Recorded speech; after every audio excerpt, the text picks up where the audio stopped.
All right, ladies and gentlemen, we're back to do page 2 of our first part of the section 1.3, evaluating limits analytically.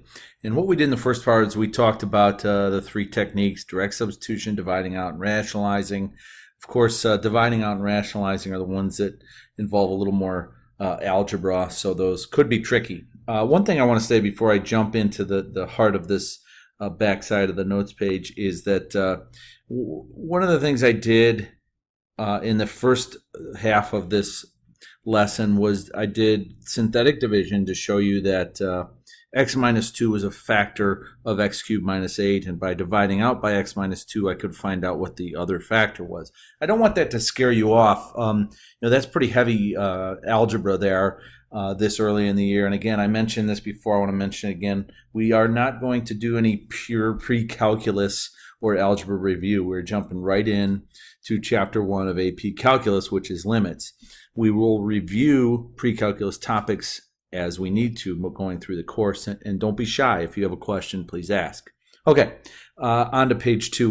We just peeked at page 2 a little bit by talking about indeterminate form, and now we're going to go ahead and look at an example involving a piecewise function. So we have to evaluate a bunch of different function values and limits values for this function h. And h is a crazy piecewise function that has a cubic component to it, a constant component to it, a quadratic component to it, and a linear component to it. So first thing we're going to do is try to graph the thing. And I'm going to start with the 4 minus x cubed. I hope you recall that the graph of y equals x cubed has this general shape. So a cubic has that general shape. But if I'm graphing the opposite of x cubed, well, it's not going to have that pattern. It's going to look more like this. Okay, and then if it's the opposite of x cubed plus 4, well, then I have to take this whole thing and I have to shift it up 4 units. So that's basically what the first part of this graph is going to look like, and that's just kind of making sure you remember how to graph a cubic. So we're going to come in here and it's, again, I'm not sure how steep that's going to take off towards positive infinity, but again, I'm just trying to represent the function graphically here. So that takes care of this. You'll notice that when x is less than -1, I have the shape 4 minus x cubed. So I have an open circle there right at x equals -1. When x does equal -1, the output of the function is -1. That means I'm going to have a point right here.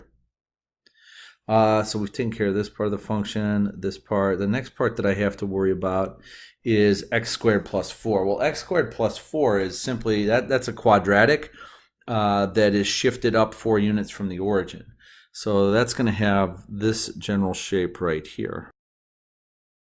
And probably took that a little bit too far because it's not going to quite go off that far because we have another piece that's only going to go over to 2. So let's just see where this should end. If I plug in x equals 2, I have 2 squared, that's 4, plus 4 should end up here at 8. You'll notice again I'm going to make that an open circle because we're not getting all the way to 2 with that piece of the function. We are just going right up and stopping before 2. Last but not least, I have the function 5 plus x. So that is a linear function with a slope of 1 and a y-intercept of 5. Let's go ahead and graph that now. Okay, so there's a sketch of the graph of this function h. Now let's take a look at what we're asked to evaluate here. So first thing I have is h of 0. Well, h of 0 means I'm going to plug in 0 to this piece of the function. That's going to be 0 squared plus 4, which is 4. And if I take a look at the graph, one of the things I want to do here is, bear with me a second, is I create a little limit viewer. And what our limit viewer is going to enable us to do is look at the function for a specific x value and kind of ignore everything at that x value, but look at what happens coming to and going from that x value. So the limit of h of x as x goes to 0, well, I'm going to go ahead and cover up x equals 0. And we can see that, yep, the function comes in from the left and the right at 4. So that limit is 4. Moving over to h of -1. Well, h of -1 is -1. That's defined in the piecewise definition of the function. Let's look at the limit, though.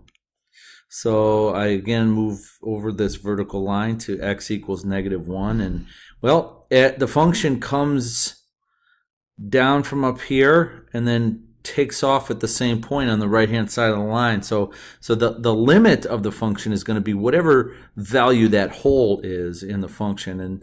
And that hole has a height of 5. So the limit as x approaches -1 is 5. And that's what would happen if you ignored this and just plugged in -1 there. 4 minus -1 cubed gives me 5. Okay, now let's look at h of 2. Well, h of 2, for x greater than or equal to 2, I'm going to just plug into this linear function 5 plus x. So 5 plus 2 is 7. That means I have h of 2 equals 7. Now let's look at the limit as x approaches 2. I'm going to move this vertical line over to x equals 2, and here's where we see a little bit of a problem. So from the left-hand side, the function is increasing and heads up there towards a y value of 8. But on the right-hand side, it's lower, and it looks like it has a value there of 7, and what we call that is a jump discontinuity. They don't connect at the same place on either side of our little vertical limit line. So that means that limit does not exist. Okay, now let's move on and look at a dear old friend. Okay, this expression right here, f of x plus delta x minus f of x, all divided by delta x. Well, that is a good friend from pre-calculus, and I hope you remember that this is actually the difference quotient. And we are going to use the difference quotient in calculus. In fact, we're going to look at the difference quotient in a limit. And in example 5 here, we're asked to evaluate the limit of the difference quotient as h goes to 0. Now you might be wondering, Mr. Vass, where the heck did the h come from? Well, some of my students in the past have really been bothered by this delta x in the difference quotient.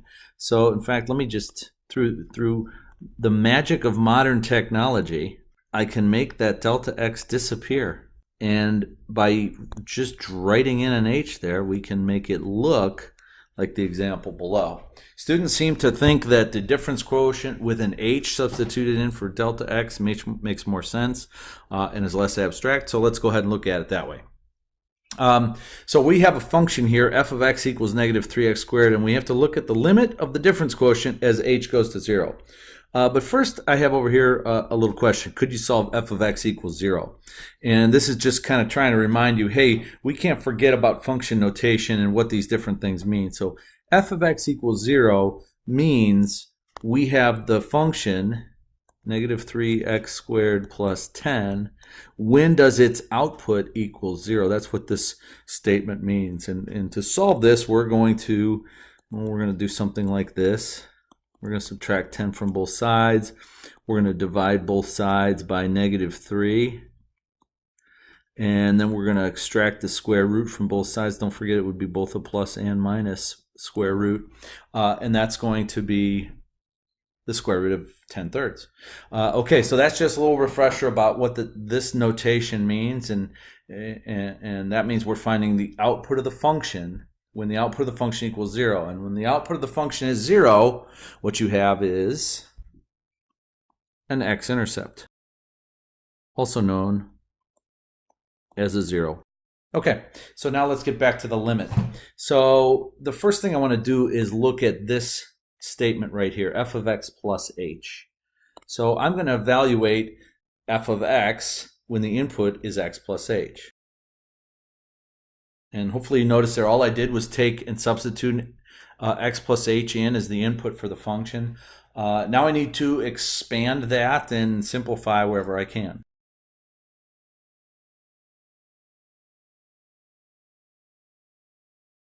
There you have it, folks. There's f of x plus h expanded and simplified. Hopefully this work that I did right here that is not a mystery to you. That's just what happens when we expand the quantity x plus h squared. All right, let's move on. So the next thing I want to look at is I'm going to go back and build the difference quotient. And the difference quotient, again, is the quantity f of x plus h minus f of x, all divided by h. You'll notice that I haven't talked yet about the limit. I'm just kind of building up to that. So what I'm going to do here is substitute in my expression for f of x plus h. That's negative 3x squared minus 6xh minus 3h squared plus 10. And now I have to subtract f of x. And that'll all be divided by h. Okay, so let's go ahead and continue to work on the top half of this expression. We're going to simplify what we have up in the numerator. And the first thing I'm going to do is I'm going to distribute this negative. Okay, so I distribute the negative. The next thing I'm going to do is I'm going to simplify that numerator a little bit further. I think I see some things in there that might actually cancel. So let's take a look. I have a plus 10 and a minus 10. Those cancel each other out. I have a negative 3x squared and a plus 3x squared. So more than half of those terms actually just disappeared. So let's take a look at the simplified difference quotient. We're going to have negative 6xh minus 3h squared, all divided by h. Well, I can actually do a little more on this, and this is something I hope you remember from pre-calc. Anytime we talked about simplifying a difference quotient, so anytime I asked a student to simplify a difference quotient, we considered it simplified when the h in the denominator was canceled.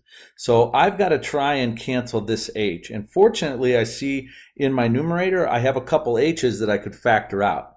So I'm going to go ahead and factor out those h's. And now I can see that once factored out, they cancel. And I'm left with the following simplified difference quotient. Negative 6x minus 3h. Okay, so that's great. Now what do I have to do? Well, now I'm actually going to go back and look at the limit. So we were asked to find the limit of the difference quotient as h goes to 0. Well, my simplified difference quotient is what I'm going to find the limit of. So let's talk about this real quick. So in my original difference quotient, if h went to 0, I'd be dividing by 0, and that's a problem. But by simplifying it and canceling out that h in the denominator, I no longer have that problem of division by 0. And you might ask yourself, why can't I just cancel this? It's part of the original difference quotient. But remember, if we're finding a limit, we don't care what the expression does at that value of interest. All we care about is what happens right before and right after it. So canceling a value of 0 in the denominator is okay.